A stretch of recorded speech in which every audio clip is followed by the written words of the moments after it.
You serious? Hello there, this is How to Kill an Hour. My name is Marcus Bronzy. Oh my, what a year we have had. 2020 is now behind us. But man, it's been an interesting one for us, haven't it? We've had some ups and downs, haven't we? As a world, as a country, as a podcast, we've had quite a few ups as well, I've got to be honest. And I think like the most positive way of us coming out of 2020 and going into 2021 is by picking out the best things from How to Kill an Hour and celebrating them with you, the listener, and thanking you, really, shall we say, for sticking with us through such turbulent times. I mean, we've had a great year when it comes to podding. I mean, listen, there's more of you listeners, which we love, and are going to have more great content firing out for you in this year, 2021. We've also won a podcast award, a British Podcast Award, which was very nice as well for our interview skill set.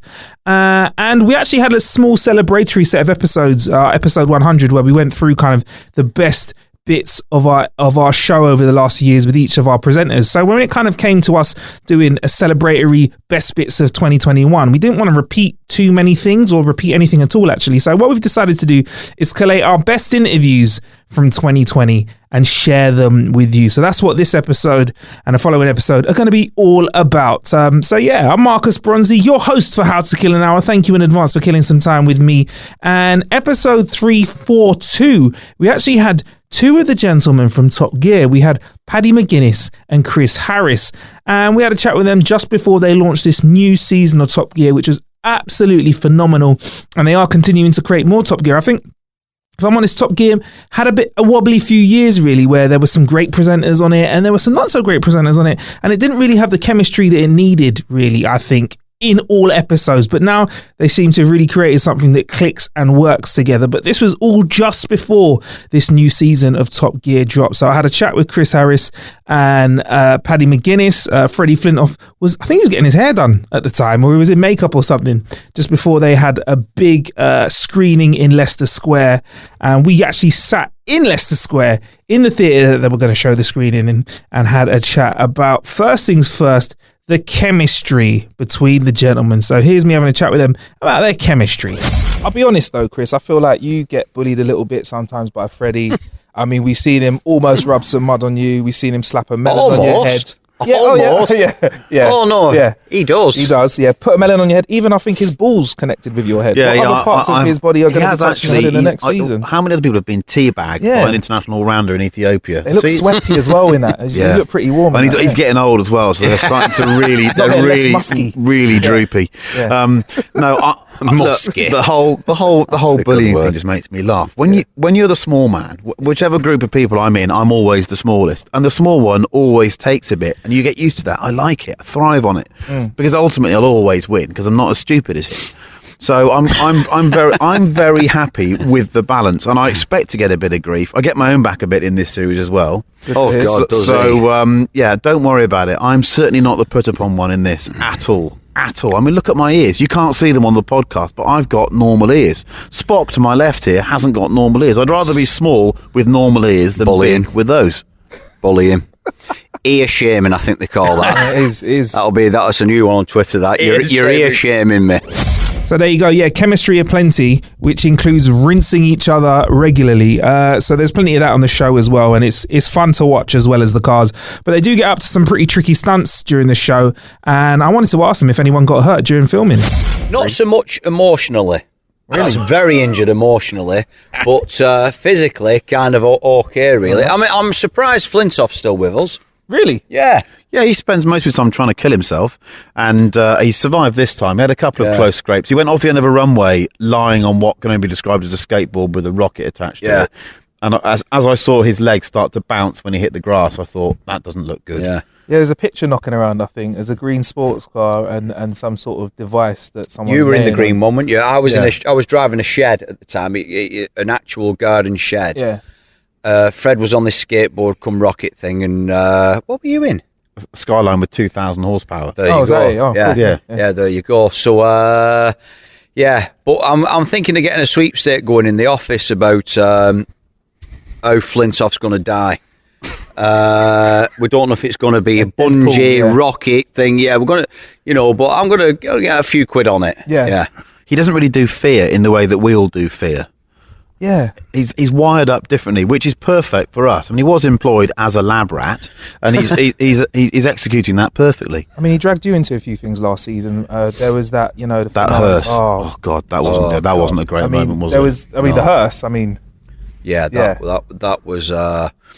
I think that's partly his fault. I've got to be honest, because Fred's one of them people where, when someone tells you to put the hand in a fire and you go, you wouldn't do that. Yeah. Well, Fred would. He was that kid. So he's going a bit faster, Fred, and he's like, gets all excited. And the next thing we know, we're upside down and the roof's crushed and we're all trapped in the car.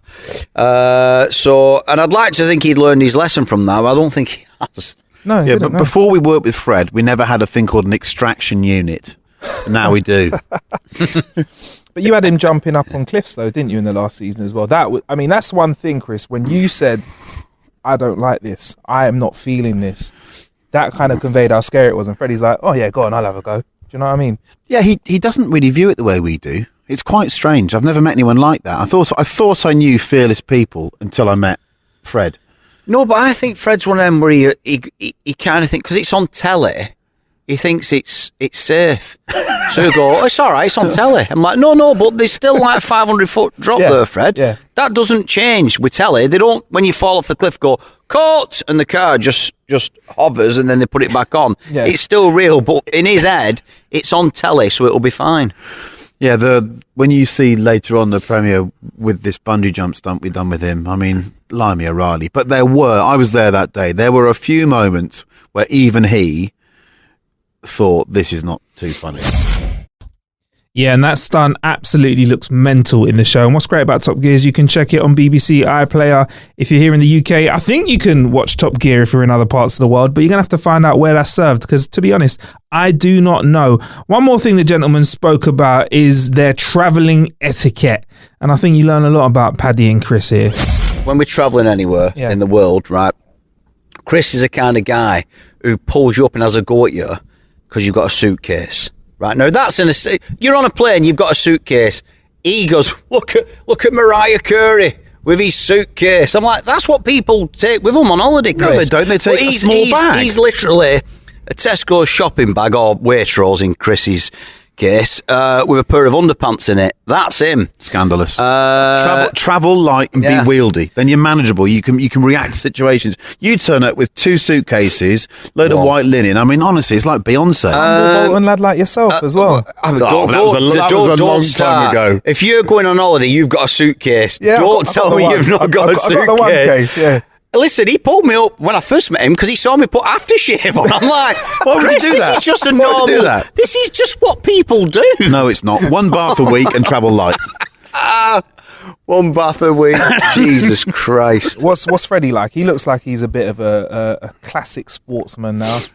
Yeah, when it comes to his kind of etiquette. I keep my eye on him because he has a style team, Fred, doesn't he? What? He has like a guy. Well, he's got his own fashion line, Flintoff by Giacomo. Yeah. He's always getting his hair touched up by someone and what have you. So yeah, he's. Let's say Fred has bought into the sartorial side of life. He likes to look good. I don't really understand any of that. Footwear. What's wrong with his footwear? He's got big feet, hasn't he? No, but some of the stuff he wears in studio, these Nike trainers he wears with the big, like, luminous balls underneath and all, I don't get that. Well, I mean, I've got to say, Paddy, you got a fancy pair of kicks on. Right, but they're just a white. They're just a white. Yeah, but what I'm saying is, there's nothing there going on. They're just there. Whereas Fred's have like all kinds of things. I think on the bottom of it. There you go. Oh, there we go. That's underneath. What make are they? That's underneath. That's underneath. That's just underneath. I've never even heard of them. That's a lady's tap. That is a lady's tap. You can buy lubes with like all spikes on the front and all that. That's not me. Terrible. Just a nice simple pair. I like that. But Fred wears these ones like where they've got like these mad gel things underneath and all that carry on. It must be just air bubbles. Is that what they are? Yeah. I have not. He's big into those. He loves the They air make him bubbles. even taller because he lies about his height. I've never met anyone that lies about their height downgrading it. He says he's 6'4". He's not. He's a good 6'6". I said to him once, what are them? He went, Yeezys. I went, you're 42. I went, don't be giving it Yeezys at that age. Also, the way these two say Yeezy, them Yeezys. The Yeezys. I'm like, you can't be wearing them at your age. Have you not picked up any Greater Manchester or Lancashireisms then, hanging around these two guys? I'm starting to understand the way they talk a bit. I love the fact that when the show goes out in America, they have subtitles. I'm not kidding. They both What, have you've got subtitles. subs? They have subtitles, Yeah. those two, and I don't. Oh, man. No, it's impenetrable, isn't it? At times, you know, when he starts talking about that's rate, that's rate. Yeah. When we're chatting, me and Fred, and then Chris pulls us up on something, when he does tell us how it's supposed to be done properly, I do go, oh yeah, I get that, but I take no notice of it. Oh, that's Reet, that is. I'll have a barm cake, thanks. How you doing? You all right? I think I do an all right Lancashire accent. One of the other things we spoke about was what they learnt from each other during the filming process. When you're doing something a lot, you get better at it. You say that, but I've done 2 studios with you, and you still say I'm shit. Yeah, apart from that, apart from your presenting, but other than that, yeah. But I think, yeah, because you know, I always ask Chris about certain things when we're driving and what have you, or about, you know, taking corners faster, and that's, you know, you'd be daft not to pick his brains for that. But also as well, we have a lot of pro drivers you never see on camera who do, you know, they're fantastic drivers. They do so much stuff outside of Top Gear. So yeah, if you're not picking their brains when you've got a chance, you know, you've been a fool to yourself. So yeah, I think things have definitely improved. I can be a bit glib at this point and say that they both can drive pretty damn well. They're much better than the average driver. And you couldn't really do this job if you were totally incompetent behind the wheel. It wouldn't be possible. Although, having said that, there's probably been previous Top Gear presenters that have been hopeless behind the wheel. Shots fired. Oh, controversial. Yeah, do you feel like your studio game or your banter's better now rolling with these No, guys? my Fucking hell, banter's, come on. my Do you know what a banter. bomb is yet? No. Oh, no. okay. He doesn't know what pancake is. So my chat's terrible according to Paddy, and the studios, when we prepare ourselves for the studios, the chat I get, we have a run through beforehand. Yeah. And quite often in the run through, I'll have a little snipe, and he always pauses and goes, "You complete mug! Wait for when we're recording it." Yeah. And he always, standard line is another great line that you didn't deliver on camera. Yeah, he does all his best stuff off camera, and I'm like, when it's on, that helps us, Chris. Showtime, yeah. Do it when that light goes red. Do it then. But when it does go red, he just stands there like that. Hate it. And you're Absolutely like, hate what are it. you doing? I want to sign a contract where I don't do the studio. I just cock about outside in the cars. The studio is Send it just to you dead. afterwards. So yeah, that was the gentleman from Top Gear, Chris Harris and Paddy McGuinness. Like I said, make sure you go check that out on the iPlayer. Another great interviewee that we had was from a totally different world, from explosive cars to explosive wrestling. We had WWE's Kofi Kingston on the show, and yeah, at the time he was having a great time in his career, and he still is now in episode 341. One of the first things we spoke about before we even spoke about his very interesting way of attacking wrestling and his energy was his trip to Ghana. It was incredible. Amazing in so many ways. It had been 26 years since I had been there last. To be able to come back as WWE champion, they're all familiar with the product over there, and you know, they understood the significance, and the joy and happiness that I felt from them was unmatched. You know, they welcomed me back with open arms. I got to do so many cool things. I got to meet the president. I got to meet the Ashanti King, and give them WWE titles. Like, in what world, you know what I'm saying, are we in that we can give the president of a country a handshake? Oh, by the way, here's a title. And then to see him light up, you know, and I'm like, oh my God, like, what is happening right now? Because my mom does a lot of work with the president. She works for UNESCO. So she's the one who kind of orchestrated and organized this whole experience. Initially, we wanted it to be 7 days. We don't have that kind of time, being that we have to go back and forth from shows, but we squeezed 7 days of events into 4 days. And I say this all the time, like, I never felt tired. The energy was just so amazing to be able to uplift people and to be able to show children at schools that anything is possible. Look, there's even a Ghanaian name on this most prestigious prize in WWE and all of wrestling. Here, look, it says Kofi right there, and they're looking at it like, oh, their minds are blown. And I'm excited to see, like, if that moment is the catalyst to spark to spark them to go and on and do great things and believe in themselves. That to me is the most important aspect of number one, going there, and then also being a WWE superstar, being able to influence people. People listen to me because I'm on TV, and they forget, like, okay, I'm just a guy, you know, just like you. I was in the same position, and the only reason that I'm here is because I had the courage to go out and follow my dream. If I didn't, I don't know what I'd be doing, but I definitely wouldn't be enjoying my life as much as I am now. So spreading that message is so important to me, because you only get one life and you need to live it to the fullest by going out and achieving your dreams. It's the difference maker, you know, between, I'm not going to say like your life is terrible if you don't follow your dreams, but I'll tell you what, it's a lot better if you do. It's a lot more fun. Do you know what? What I love about Kofi is that he's just got such positive energy. The day that we recorded this podcast, it was like a miserable British day in Brighton. It was like crappy weather outside. Some of the other superstars were walking around and they just seemed a bit like, you know, I don't know how to put it. Just like, yo, I know it's a cruddy day, but let's just all put a smile on and crack on with the press. But as soon as we got into the room with Kofi, he was just like, hey man, what's going on? Had real good energy, and it was just such a bright interview from a man who understands wrestling, has worked in it for a while, is really appreciative of you know, the levels that he's at now. And I think that's kind of what makes him a great wrestler to watch. He gets the game, and you know, he knows how to bring excitement to it. And one of the things that he does that's very exciting is stopping himself from getting eliminated from Royal Rumbles by balancing on various things. So obviously we had to speak about the Kofi Rumble technique. Oh, I don't even try to rank them, man. It's hard enough to try to come up with them. You know what I'm saying? I just put them out there, and if people like them, they like them. If not, that's cool too. But I saw it as an opportunity when John Morrison left the company. There was one year where he got like hit off of the apron and he jumped all the way to the barricade and like parkoured his way back to the ring. And then the next year he wasn't there, and I was like, oh, I'll do something like that, you know? So then fast forward a decade later, every year you have a Kofi Kingston Royal Rumble moment.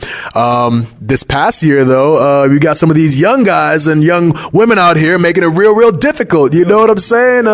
Casey, you know, is making it real hard out there, just handstanding, and she's like the incredible little gymnast who can do all these things. So, I think for me, the next greatest trick would be to win. You know, all the other stuff aside, like that's the goal is to win, right? You want to become WWE champion. You want to have another match at WrestleMania. So that's my goal now. And then let all these young booties, these young kids go out there and do these stunts. But, you know, I'll probably do something. We'll see. You know which one the kids at home were doing the most? Don't wrestle at home, kids. It's definitely got to be the office chair one. I mean, that got me looking to offices like that. That had my heart. Yeah. Thinking this could go sideways because office chairs aren't designed for no, this. They're not. And funny hop to office chair, man. Yeah, and then it was funny because Hornswoggle, when he was with the company, and even still, he's like the guy who I bounced these ideas off of. And he's like, oh, what are you gonna do this year, Kof? I'm like, bro, I don't know, man. Like if I come up with something, I will. If not, then I'll just get thrown out of the ring. It's not a big deal. Oh, what are you gonna do this year? Are you gonna get a pogo stick? And he's like laughing. I was like, huh? Wait a minute. Pogo stick, huh? Do they have anything around the ring? Can I use a kendo stick? No. Oh, the chair. I'm going to try it tomorrow. And this is literally a day before. I didn't have anything before, you know? So then I go and then I'm looking at the stuff and I'm like, oh, this is entirely feasible, you know? And I'm like hopping on it and everything. Actually, no, I started hopping on it in the hotel room and he's like, oh my God, that's what you got to do. I'm like, cool. So we'll figure it out. Like I get a lot of credit for these things, but you know, if Tenzai doesn't put me on the apron, then I don't get to do it. If Rusev doesn't catch me and put me on the barricade, then like I don't get to even do that. If the Rosebuds don't catch me and they carried me around, I didn't do anything. I got carried around and I got credit for this like cool elimination. Woods and E launching me up into the ring. Like they launched me. I was just there standing on one foot, you know?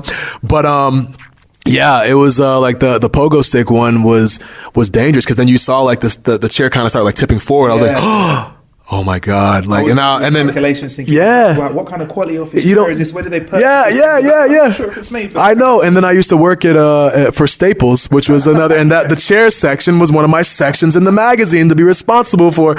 So it all came full circle, you know.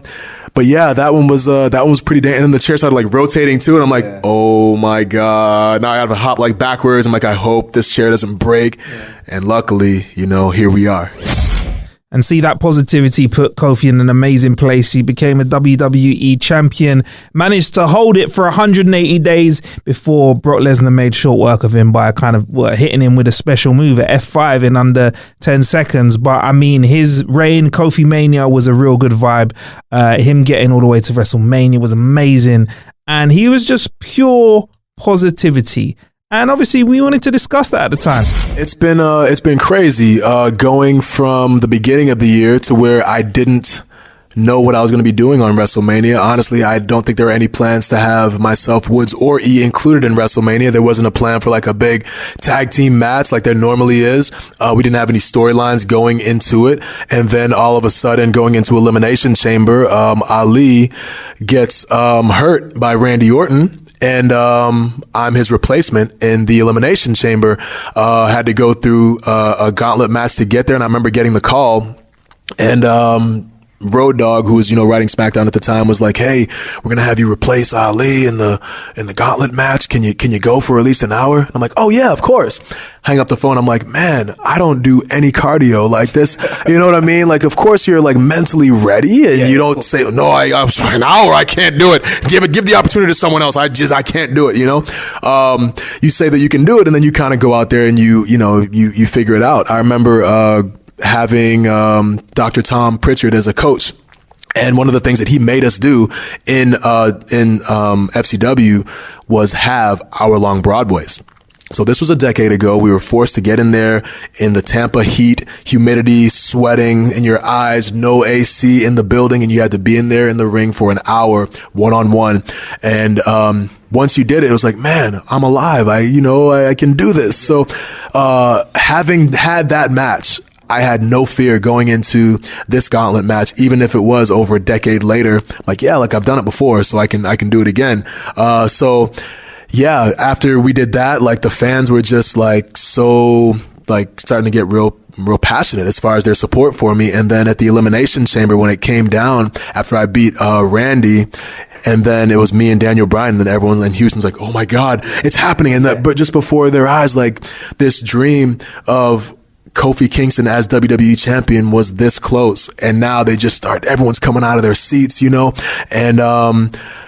that was the birth of Kofi Mania, and I always say, like, it's not cool when I say it because I don't know, it just sounds weird for me to say, but it was definitely cool to experience and watch people get rabidly behind this movement. And I'm fortunate to have had that level of support from the WWE universe. Like that's what you hope for as a guy, as a good guy on the roster, for people to support you like that, so it was crazy to have to go through that whole process. And I think when the Elimination Chamber went about, we had 2 more pay-per-views before WrestleMania. I forget which one came after Elimination Chamber. Was it Fastlane, I think? And then WrestleMania after that. So we had like a legit month and a half that we had to like draw people out. And initially the plan was not for me to go all the way to WrestleMania. But the more that the fans kept getting behind it, this was the direction that we needed to go. And I'm so glad that we actually decided to go do what should have been done, because there's so many times where the fans will be in such support, and then for whatever reason, we want to go in a different direction and we don't get to pay it off. So it was something where people were literally investing all of their emotion behind this moment. And like I said, I'm just so fortunate to have experienced that as a WWE superstar. This is what you dream about. You want to have a moment that affects people emotionally, like down to the core. Yeah. And after I won at WrestleMania, just everybody in the arena, 85,000 people on their feet cheering, crying in joy. And on social media, same thing, kids crying, grown men crying, in bars, and just, it was a really cool moment to be a part of. And then obviously when you become WWE champion, now I'm just like, oh my God, they're going to take it away from me the next night. Like they did Zack Ryder, right? When he won the Intercontinental Championship and then he loses the next night. I'm like, oh, they gave him their moment. They're going to take it away. Because initially I wasn't scheduled to be on Raw. And then I get a call to be on Raw, and I'm like, oh, here we go. Take it on set. They're going to, unify the titles. Yeah. Here we go. But they didn't go that route. I was like, okay, 1 week goes by. I'm like, I'm still champ. Okay, a month goes by. I'm like, all right, we still champ. 6 months later, I had one of the longest reigns in recent history. So, and I got to wrestle a lot of great competitors along the way. So that's what you strive for as a WWE superstar. You want to have the best matches. When you're the champion, you want to go up against the best. So for me to go up against guys like Samoa Joe and Kevin Owens and Dolph Ziggler and Randy Orton, Daniel Bryan in that 6-month period, Sami Zayn, you know what I'm saying? That is what I wanted to do, is to make sure that the reign itself was a good reign. So, then you hit Brock Lesnar, So, and it all comes to a screeching halt, and that's it, But at the same time, 6 months is a long time, almost to the day, almost exactly a 6-month reign. And this is my coping mechanism. I say, Ric Flair couldn't have been a 16-time champion without losing 15 times, So hopefully this is, the first of many championships. But again, it took me 11 years to get here, but you just have no idea what the next step is going to be. So, it is what it is. You know what I mean? It is what it is. And, you do what you can with what you're given and try to make the best of it. Another great guest that we had, episode 352, was Tez Ilyas. He's an amazing comedian. He was based up in Blackburn at the time we were having the conversation. He was isolating himself. And we spoke about a lot of the giving natures of companies over lockdown during our chat. And this was right at the start of lockdown. One company that was being really giving was Pornhub. Anyway, I'll let the clip do the talking. Other streaming platforms are looking after us as well. Pornhub is handing out free Pornhub premium memberships for everyone. This was announced on the 26th of March. If you're looking for another reason to stay indoors and out of sight, the good old people at Pornhub have just given you a handful.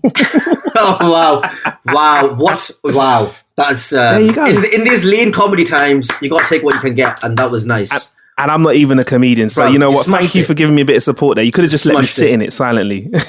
But yeah, that's right, man. Like, apparently, traffic is up on porn sites. A lot of people are knocking it out. Like, why not? They've got a lot of time, so they're giving you 30 straight days. Pornhub. Nice. Well, the thing is, like, it's that, or in 9 months' time, everyone's going to come. People who are coupled up are going to come out with a baby in it. So where do you put your energy? Exactly. I mean, and I think I don't want to have these COVID kids trying to talk to me in a few years' time. Do you know what I mean? I'm not about that COVID kid lifestyle. What's your name? Corona. Yeah. Can you imagine there's a kid called Corona out there? There's going to be a kid called Corona in it. So I got an email. So I have a Gmail account that I rarely use. And I got an email from Pornhub saying, click on this link to verify your email. And I was like, I don't remember signing up for this. And I'm saying that legit. I don't remember signing up for initially you get those emails in it that you think are spam. Yeah. So I clicked on their email and it was legit at Pornhub.com in it. And I was like, raw, this is from them. But I was like, and I'd heard they were doing it. And I was like, but I don't remember signing. So either a Good Samaritan has signed up for this, or they have massively just broken the GDPR rules. I don't know what's going on here. But either way, I just want to say I deleted the email because I'm trying to live that porn-free life over the last couple of years because it is a problem. So I appreciate what they're doing, but right now I'm good. Maybe I'll come back in a month's time with the trials and then I'm going, what have I done? But for now I'm okay.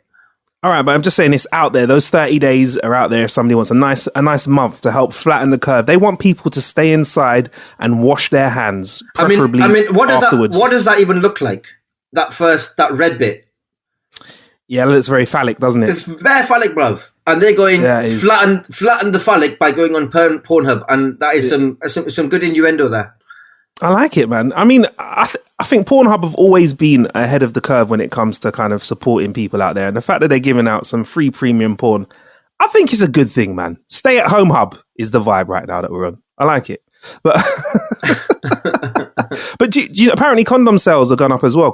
There's a shortage of condoms on the horizon. Have you heard about this as well? I haven't. I mean, I don't have that problem in it. I'm at home with my mum, so man has sworn that celibate life in it. I'm not saying it's been forced upon me, but I'm feeling very zen right now. You know all those people. I was thinking about you're this. too old to be getting caught knocking one out by your mum, innit? That's not. Man, that's it's- embarrassing, innit? Bruv, and I can't be having it like watching porn with these on, bruv. What am I? So that the sound doesn't bleed out. Nah, Silent man. strokes. Yeah, yeah, exactly. I don't know how loud I'm being. Make for some awkward breakfast. Come downstairs the Oh, next day. Your man. mum's looking at you like fucking dickhead. I know what you But did. I yeah, know sorry, what you were did saying, last mate. night. I was just Yeah, saying, yeah. I had that thought, like, you know those smug people that there's always like one or two of your friends that in January, like for the New Year's resolution, they'll be like, you know what? I've had a mad year, yeah, and I'm feeling a bit heartbroken. I think I'm going to be celibate this year. And you're like, you're not going to manage that, innit? Bro, those people are bare smug right now. Bare smug right now. Going, was I not going to manage it? Was I not going to manage it? I think I'm going to manage it fine. Crazy. It's crazy. I've not even spoken to another woman for the last 60 days, bruv. What are you talking about? I've done it. There are some people. Wow. Do you know what? Forget the baby boom that's going to happen, that people are saying is happening now. When people finally get out and Bro. they get on these streets and they go to clubs and bars and drink, Bro, it's going to be a comeback, isn't it? Bro, it is going to be insane. it's going to be absolutely, I mean, lube's going to be, forget toilet roll, lube's going to be sold out now. Condoms are going to be sold out. Yeah, Are you seeing someone? Yes, I'm taken, bruv. I'm not going to be part of this. No, yeah, but I'm saying, like, yeah, man, let's not pretend like man's not already arranging the post-corona party, innit? Smash! And then just going, yeah. So I've got the Monday here, Tuesday in Nottingham, Wednesday in Glasgow. Like, oh, man. Yeah, the post-corona smash is going to be insane, bruv. There's going to be a lot of smashing going on. There's going to be a lot of gum clinic visits in a month after post-corona. There's going to be like flatten the curve. Please use a condom. Yeah. That's what, there's going to be the Prime Minister's going to give us an address and be like, look, guys, we just want to say well done for staying at home, but now you need to wear a condom because the gum clinics are becoming just inundated with clap. There's going to be a new kind of clap. There's going to be clap 2020, bruv. Clap 19 is going to go round. Well, we're still waiting to see if Clap 19 becomes an actual thing. I mean, we were joking about it, but boy, it's feasible, isn't it? After looking at what 2020 has thrown at us. Also had Russell Kane on the show, episode 356. Everybody's dealing with the COVID situation in different ways. I asked Russell how he was. Well, I've thrown myself into work massively. So the first day of lockdown, I just hit the phones. I scheduled lots of things. And my thinking was this. Marcus, can I just... The tumble dryer is really bugging me. Can I close the... Hold on a second. Please, we can start again and we can leave that in because that is what it's like at the moment. No, you probably want to... Baker. This is what it's like. This is what it's like now. That is the noise of a Beko 1000 spin and tumble combined cycle. The nerds are now jacking off hearing that in the background. So anyway, oh my gosh, what's the RPM? It's I decided that I was going to throw myself straight in, and I knew the way the market was going to go, if you like, for us, because if you're a live performer, it's obviously everything's going to drift onto virtual. Now, I got a little bit lucky in that 3 or 4 years ago, I started doing these things called canings, which they're somewhere in between just doing a funny monologue and doing stand-up on your own in the bedroom. Now, doing stand-up on your own in the bedroom and trying to be funny with no audience is cringe. There's no way around it. But blogging and just talking on YouTube, everyone's used to seeing. So I wondered whether there was something halfway in between where I've got the body language of stand-up, but the timing slightly different. Incredibly difficult. No one's got a natural talent for it. The only way you could do it is learn it by getting it wrong for about 2 years. Well, aren't I the lucky little bastard that I just happen to have practiced the format I need? There's no other way of getting stand-up out there. And so I've just jumped in doing 2 of those a week, topical stand-ups, all about the lockdown, and really throwing myself into it. Yeah, man, and you're nailing it. Like, how do you do them? Because they're proper like bam, bam, bam, bam, bam, bam. You smash the jokes out. So like, do you just get on and rant and how does it turn from what you do to? So I try when I do a live tour day, before I go into like the tour shows, like say 2 hours total with an interval, but only about 90 minutes of that is whatever the show's about that year. My dad, my life, my wife, whatever.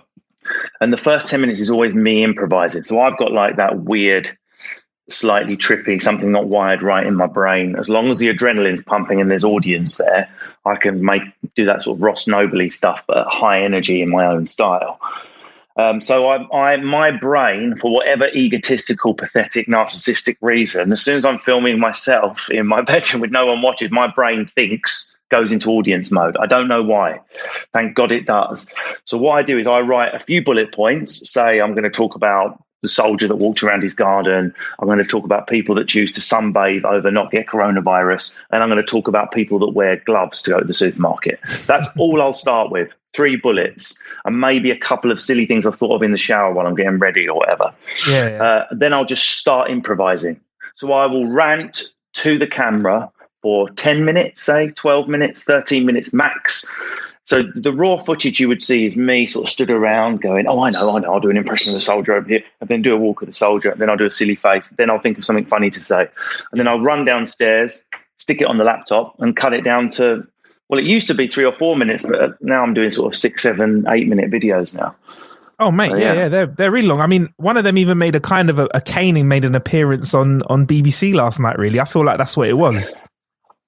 I know, and so that's what's happened is. Sorry, 1 second, Mark. Sorry. Do you know what? While Russell takes care of this, I just want to say this is indicative of all Zoom conversations and all online conversations now. Everyone's juggling, doing stuff at the moment. Before we even today, Russell was doing some business. I was like, "Oh, Russell, don't mind if I just send a quick email to you. Just got 30 seconds." It's very unusual, but just so listeners know what's happening, it's the most Essex. I hate stereotypes. But sadly, my mate's flogging a car on my behalf, and I've got to check the money's credited. I mean, chassis number. Blow talks your chassis number off. No, so what's happened is, I mean, I'm always busy and always working anyway, and I'm always doing the usual stuff, 8 out of 10 cats, this, that, and the other. But the reason I suppose I'm getting my phones ringing slightly louder than I would have expected with everything that's going on is I've got a reputation for being people know that format works. So for something like Big Night In, which at the time you and I were speaking, it was on last night, they know I'm a safe bet. I'm going to be able to polish that off and so I just dropped them a little 30-second funny video, and I've got a few more things coming on as well, one on Channel 4, one on BBC 2. Yeah. And it's not like you can earn money from it, but it's just keeping the content ticking over. You did it for a good cause. Also, I got a little clip of it here. I think you kind of used it as an excuse to diss someone in your household. There are 2 types of people on lockdown, and we're living with each other. There's my team, the Meerkats, with springs attached to our botties, bouncing up and down, doing the Joe Wicks workout every day, running up and down the stairs, doing 4 loads of washing, planning, tidying, organising. And then there's the other group, the people we live with. Laid back, did Buddhism when they were 17. Don't let things stress you. Here's a sock to mess up your day. Your sock dropping, didn't pick up butter from the shop, dirty toilet idiots. Who was that directed at, Russell? And that is the cleaned up version of that joke, as you can imagine. But that is paradoxically, I think, I don't know what your domestic setup is. I can't remember, Mark. You married? Yeah. Oh, I'm taken, not married, but taken. Yeah. Taken, claimed. And but in my experiences, most relationships have sort of a Tigger and a tortoise, mostly. And the more opposite they are, the more it seems to work, but the more they wind each other up. Yeah. So, Lindsay just doesn't get angry or bothered. And again, we missed a flight. It doesn't matter. We can have a holiday at the airport. She's one of those. Whereas I'm like got a vein bulging out the side of my head. If, I'm 2 minutes late getting out of bed, we made a schedule. It's 7:32, but we give each other something we need, if you know what I mean. Yeah, man. Yeah. I mean, I think there needs to be a bit of balance. If you're both the clean freaks, I think it ends up being jarring. One of you jars the other because it becomes like a who's cleanest competition. No, I'm more OCD than you. And if you got 2 filth bags, go on. Yeah, someone needs to place the rocket up the bum, and someone needs to receive the rocket. So you need a giver and a receiver. Yeah. So you need a giver and a receiver. So you're either the one that needs the rocket up the arse, or you're the one lighting the rocket. Like all relationships. Yeah, like all relationships. Yeah. So you're managing to churn out your content and you're managing to really stay on top of things. I mean, what is your tech setup at the moment? Because I find everyone's got to do stuff from home. So you've got to be quite clever with the way that you get your content out. How are you making stuff? I get, including last night, a lot of messages from people who are quite sort of far on in the business going, what camera are you using, man? I want to treat myself.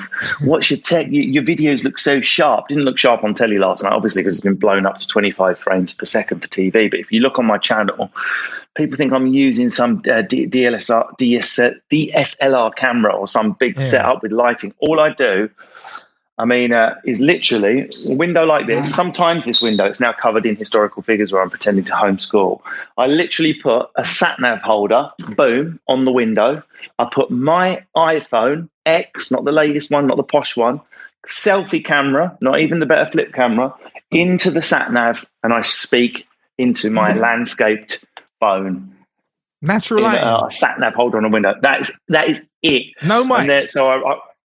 No mic. The mic from the phone.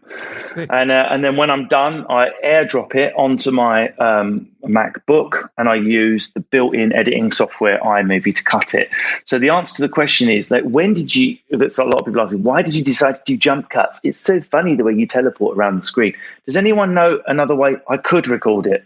Because if I'm using one camera, I don't really have much choice. I'm not going to nail one take in like 8 minutes. So I have to teleport. So I didn't put jump cuts in because I think they're hilarious. They were invented in about 1930 by a French film director. It's hardly innovative.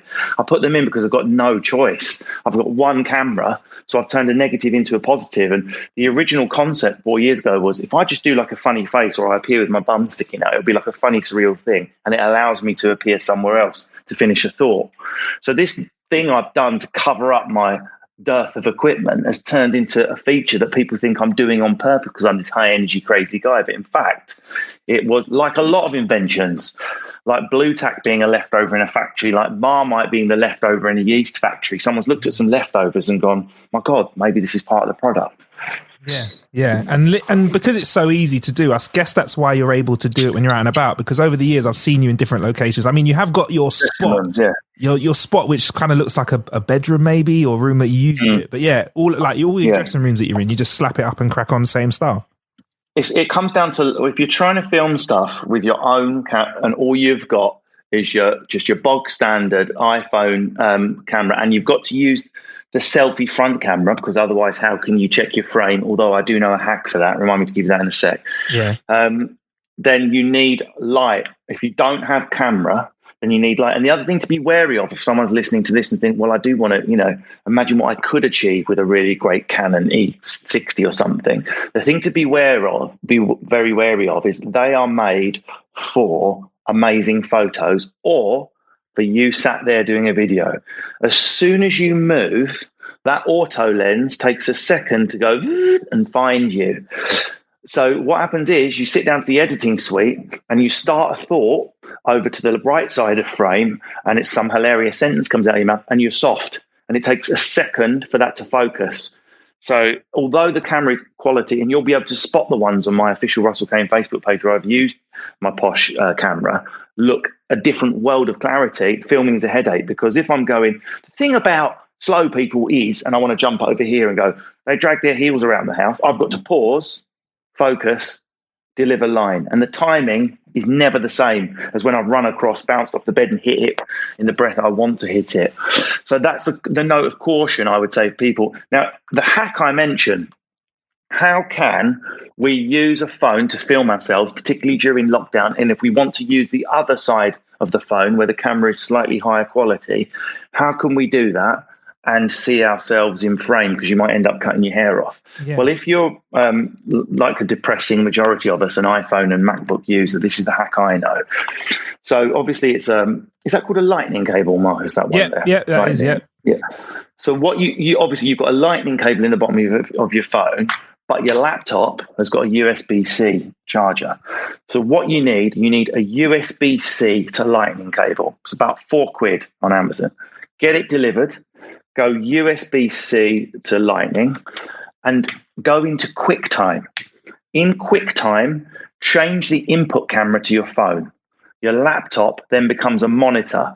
So you stick your phone in your tripod above your laptop, and you can just, obviously you can't look down at your own face, but you can see roughly that you're in frame, enabling you to use the reverse camera which some websites want, or you might want to try. Nice. So there's a little hack there. Nice. How'd you find Took that me a one out? long while to find that out. A long while, a lot of digging. So I put that out there to help people use that reverse camera, because there's only so much you can get out of the selfie camera on these phones, you see.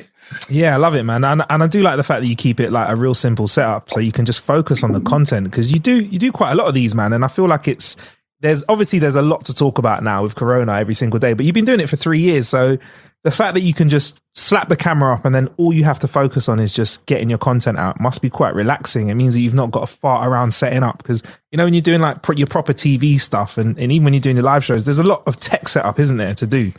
It's liberating. It's liberating on two levels. One, I mean, for example, you might not even remember this, but about 2 or 3 years ago, a United Airlines passenger was dragged off of an aeroplane. I think he was like a Thai, Chinese, Indonesian guy. Do you remember? He was dragged off kicking and screaming and abused by the staff, and it was a massive scandal. And we were literally getting ready to go out for dinner, me, Lindsay and Minna, that's my daughter. And I knew that there was a topical program recording that day in London. Have I Got News For You that I wasn't on that week? I thought they're going to get in first with the jokes. By the time my wife and daughter had got everything sorted and we're in the car, I on the window improvised for 8 minutes, knowing that when I get back I can edit that. I could still enjoy my wine at dinner. Otherwise I wouldn't have been able to have a drink at dinner because my brain switches off. And so I hit that before the baby was strapped into the car seat. Came back home, my 8 minutes was there, cut it, dropped it the next morning. I was ahead of A Vibrant News For You, Mock of the Week, all these people. So I got in because I knew some of the jokes were quite obvious that I was doing, meaning the other programs probably going to do them as well. So I thought, bang, get in first. So it's liberating in a tech sense, the ease of setup, but it's liberating in the reactive sense as well. Yeah. In that the marching captain, Tom, who generated the unbelievable 20 million. What a guy. I know, I have to shame everyone, but I thought I need to get that content out Friday lunchtime. So I wouldn't normally drop on Friday 1 p.m. because your peak traffic's 8-9 p.m. at the moment. But I thought getting at 1 p.m. that way, no one can say that I've copied Ian Hislop or Jimmy Carr or or whoever's Paul Merton, whoever's on that night. I get him first, so it's liberating in that sense. If I can get to 300,000 views by then, that's good. And it's also when I appear on those programs, I love doing them. I love going on Graham Norton or Loose Women or anything. I'm just a chatterbox. I love being on anything. But if you see me on the Graham Norton couch being hilariously funny, you've still got to translate. Oh, he's quite funny when he's bantering, but is he funny when he's on stage with a microphone? Whereas there's less translation between me monologuing down a webcam than there is with me sat on a couch. Yeah. So I don't mean to be crude or crass, but it's a business at the end of the day. There's more conversion to people coming to the theatre when I do these than if I appear on a freaking 2 million people watching chat show. I mean, it's unbelievable, but it's the truth. Isn't it interesting how much Russell Kane understands about interactive times, how content works, and how he kind of uses that to just get his content to maximum amounts of people? Interesting. Another gentleman that we had that does a slightly different style of comedy was Jonathan Pie. He was on episode 357, which dropped in late April, and he makes very interesting videos where he pretends to be a reporter. And what we see from Jonathan Pie is the bit that the reporter does after recording has stopped, and he can say exactly what he wants. And there's a very cool clip out there on the internet which explains where Jonathan Pie, or the idea for Jonathan Pie, came from. I'm going to play it right at the start of this, and then Jonathan himself is going to explain what exactly is going on here. That's not Anne Robinson, is it? Jesus Christ. Finally, with the children safely in bed. She's even got new tits. Can you just explain to us what that is? That is Peter Sissons. May rest in peace. Yeah, R.I.P. This is the birth of Pie, really. He's sat in the 6 o'clock newsroom studio. They're clearly gone to the sport or the weather. He's just watching the telly like that. And it's Anne Robertson, and he just looks at her and just goes, "Look at that. She's even got new tits." And this is Peter Sissons, right? And clearly he's back on air in 30 seconds. there used to be this show called It'll Be All Right on the Night, which was all bloopers, right? And now we kind of bloopers, they're everywhere, right? But it used to be on once every sort of 6 months when I was growing up. And it was like, mistakes from the Coronation Street set or this, that, and the other. And it was a real big thing because you never really got to see behind the scenes of things. But it was always the newsreaders that were the ones that always stuck in mind, even from a really young age. There was this, a newsreader called Colin Baker, and he's outside Westminster or something, and it's pissing with rain. And he's just there going, Colin Baker, BBC News, pissed off, wife, 2 kids, thoroughly pissed off. And he's just drenched in rain. And I always remember that one as well. But Peter Sissons, that is Jonathan Pye, essentially. That is the birth of it. And I'd had this character in my mind for ages, based on this sort of Peter Sissons moment. It was never supposed to be political. It was always supposed to be silly little vignettes of what do these newsreaders say as soon as they're off air? Because it's a real prescribed way of speaking, broadcasting, Yeah. I mean, if you're a Radio 1 disc jockey, you still talk like that. They don't talk like that. Do you know what I mean? But if you're reading the news, you talk like this, and blah blah blah. But by virtue of that, the minute the producer goes cut, and you go, right, who's for a pint? You can really get that flip. So that was the genesis of Pie. I've been an out of work actor for ages. No one had given me any work for years, and so I just went out with my camera and shot these little things, and a career of sorts was born. So was it literally just you throwing a camera up on sticks, having a suit on, putting a fake earpiece in, holding a mic, press and record yourself, and then just going? Yeah, I mean, essentially, and that is essentially exactly what still happens. I mean, sometimes I'm out on my own, and you press record, and you just hope that, and then you have to watch it back, and it's pretty lo-fi, really. Yeah. And I suppose in a way I was about to say that's the genius of it, but I'm not suggesting. No, that was but that is the essence of it, and that's why I suppose it was successful. I can just get on my bike and put up sticks and record something, get it out within 10 minutes. So yeah, I mean, and it's the live shows are the things that sort of elevate it, I suppose, beyond just sort of a YouTuber, I suppose. Yeah. Well, I mean, if I'm honest, that's been an ongoing theme through people that I've spoken to who are still creating content during lockdown. Is how do you do it? And all the people that have had the most lo-fi kind of techniques, the people that have been able to carry on unaffected. So again, Russell was on the last episode. I use him as an example because I literally spoke to him the other day. I think his videos, he just puts his car in a car mount and then sticks it onto a window. No microphone or anything. Whereas if you were somebody else, like if you or him or he had to have, 2 cameramen, some lighting and stuff, you'd be stuffed now because you literally can't do anything because you can't get your team together. I mean, oddly, the lockdown series that I'm doing is oddly technically really tough because I'm editing, right? Normally I do everything in one take and you chop and you chop and then that's it. But this, I've got to sort of put it together. And from a writing point of view, it's much more complex because with each one, I want there to be sort of a beginning, middle and end, like a satisfactory episode, if you see what I mean. Whereas the 3-minute rants, it's a rant. Yeah. Punch, off you go. Whereas this, you do want to develop that character each time. So it's weirdly more complicated having to edit all of it together into something that's a bit more satisfying, if you see what I mean. But I think, go on, sorry. No, carry on. But I've lost my thread. Oh, sorry about that. Sorry, lost it. That's all right. I'll tell you what we've got. We got a clip up isolation. We'll drop that for you then. We can give everyone a little taste of what it's like. I always thought the end of the world was going to be like zombies and shit.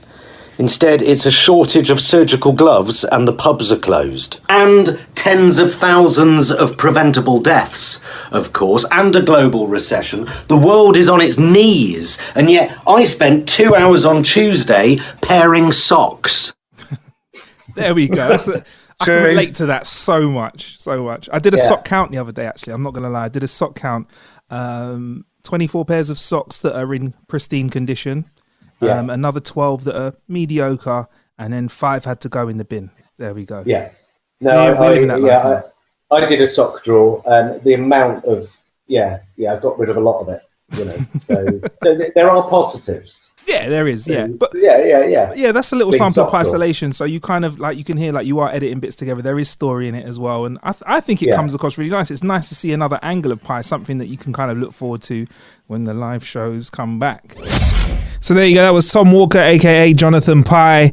And man, I did actually say in that episode, this is not one of the things that I'm the happiest about being right about, is we spoke about how we thought that a lot of the tours that were being kind of cancelled and set up for October 2020, I was saying, well, I'm not sure if things are going to be sorted by then. And unfortunately, I'm right in that. So I really hope that all of these comedians and live shows can get their shows out in 2021 at some point. And we, oh my gosh, as an audience, we're going to be treated to so much choice and so many live shows. So yeah, we need to get out there, spend some dollar on seeing some live shows when we eventually are allowed to. Here's hoping that happens in 2021. Anyway, before we wrap up this episode, why don't we have one more great interview, which is Big Zoo. Big Zoo is actually a grime artist from West London, but he created a massive following creating content around food that he likes to make. And that ended up in him working with Dave to create a show called Big Zoo Eats. Let's hear more about that from episode 362. Yeah, I definitely do cook a lot. Like, I live with my mum. I live with my mum and my little brother. And there's definitely days where my mum can't be bothered to cook, and she's chilling. She knows I'll go in the kitchen. I don't have to go buy no ingredients. I'll just see what's in the house and start flexing. And now I'm kind of like, I'm definitely getting into my bag in terms of cooking. I'm definitely like learning, because I've learned cooking is all about patience. And, I'm learning how to like make things from scratch. Before, I never used to appreciate it. I used to think, let me just put that Uncle Ben's rice in the microwave. Let me just put that jar of tomato sauce on top. You know what I mean? Whereas now it's like, I'm learning. Let me take time. Brother, I can't lie though, just to quickly cut in for a second, I totally agree with you, and I 100% know that the rice that I make, especially when it's a jollof rice, you can't get that out of a bag, but Uncle Ben's is stepping up his game, bruv. This curry, bruv, that was the only rice I could get. So when I went to the supermarket, that was the only rice I could get, and I got like a garlic rice, I got a Mexican rice. These were the only bags left. There were like 4 bags left, and I had them. They're the 2-minute in the microwave ones, bruv. Yeah. Not gonna lie, doing all right. My G, all right. That's the thing. It can work. It can definitely work. Like, even when you make, like, sometimes when I make a fried rice back in the day, I used to use that. Like, I couldn't be bothered to, like, you know what I'm saying, boil a rice and then add it into a fried rice. It definitely works, but I think the more I've, like, done cooking, the more I've learned to appreciate the process. 100%. Like, even if it's, like, 1% different level of flavor, like, it's like, that I think cooking as well, sometimes it's therapeutic, man. You have your long day, you're chilling, and now you just focus on, because you know what's funny, you'll put hours into making a dish and it'll get eaten in 3 minutes. That's what's so funny about cooking. You'll put hours of effort into cooking and then it'll get nyammed in like 2 minutes, but the faster it gets eaten, the better the feeling is, because you know that it was good food, you know? Yeah, it's an actual emotional offering, isn't it? You understand that when you start cooking for other people, when you lay it down, if you see everybody look at it like, oh, then it hits you, doesn't it? But if everyone smashes it and goes, yeah, have you got any more? You're like, yeah. It was worth them 4 hours of sweating in the kitchen. Exactly. So what's your favorite thing to cook at the moment? Like, when you get in the kitchen, let's imagine that the supermarkets aren't there. You've got your favorite ingredients. What are you whipping up for us? I mean, everyone cusses me because it's my classic dish. I've always loved a lasagna. Lasagna is my number one, man. I just love how it's nice tomorrow. You know, it's something you can put in the fridge, eat tomorrow, and it's still buff.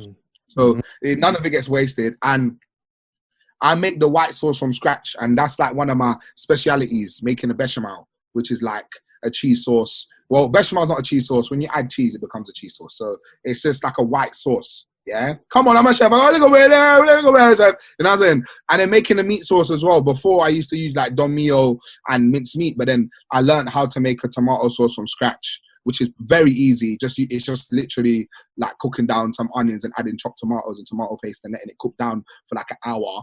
And that's how you get real rich tomato flavor, because like like I said, you can add a Domio. Doesn't matter. If that's what you like, that's what you like. But when you make your own tomato sauce from scratch and you use just a little cheap ingredients to make something that man can shop in a shop for £15, you know. So I think lasagna is one of my favorite things because as well, when you finish it in the oven, you got to let it set, and then when boom, when you chop up when you slice and dice it, people want the biggest slice.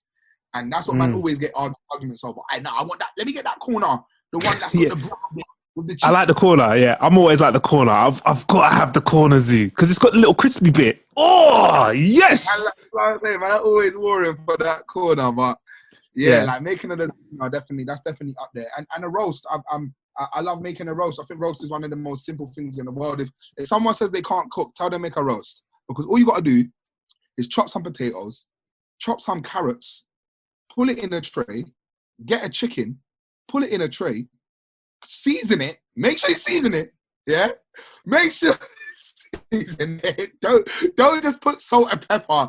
Yeah, there's other things you could put: paprika, chili powder, garlic powder. You could put all-purpose. I like Maggi cube. You know, you can put whatever you want on there. Just make sure you give it some love and flavor. Squeeze some lemon on top. Put some herbs, you know.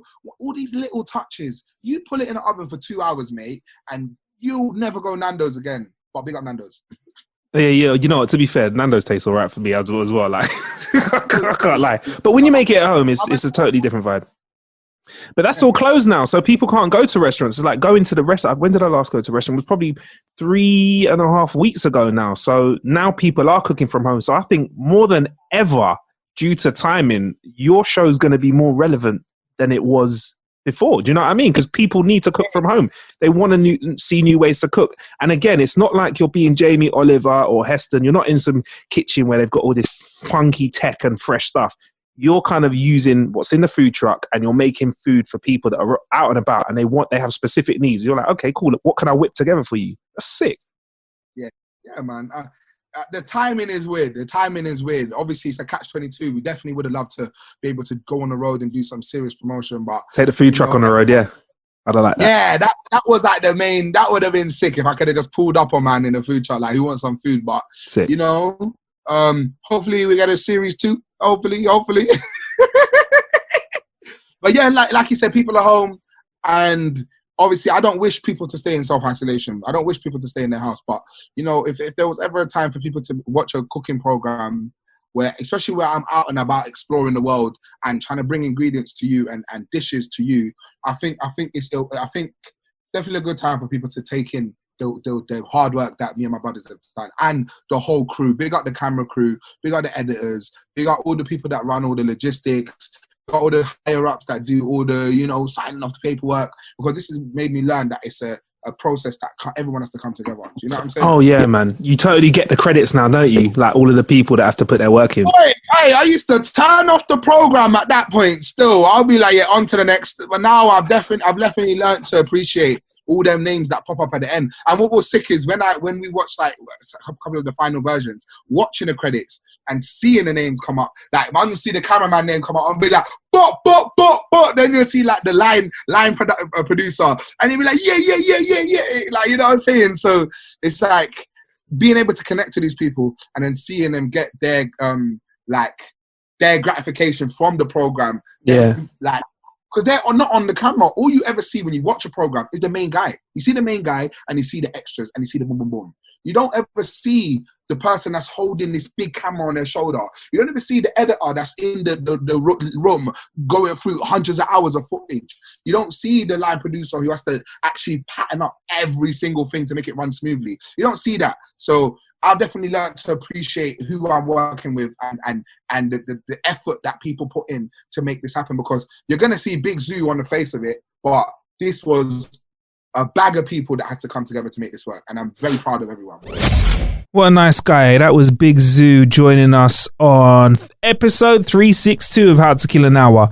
I've been Marcus Bronzy. This has been part 1 of our best interviews from 2020. Because, boy, we've had a lot of great interviews. Coming up in the next episode, which will be dropping next week, we got Ramesh Ranganathan, we got Shaggy, that's right. We got Munya Chihuahua, we got Bilal Zafar, and we've also got George the Poet, Ludwig Garanson, and some mad freestyle rapping that, you know, it's just so nice. We had to throw in there twice. Anyway, this has been How to Kill an Hour. I've been Marcus Bronzy. Thank you for joining us throughout 2020. We have got more gifts for you next week. In the meantime, stay blessed.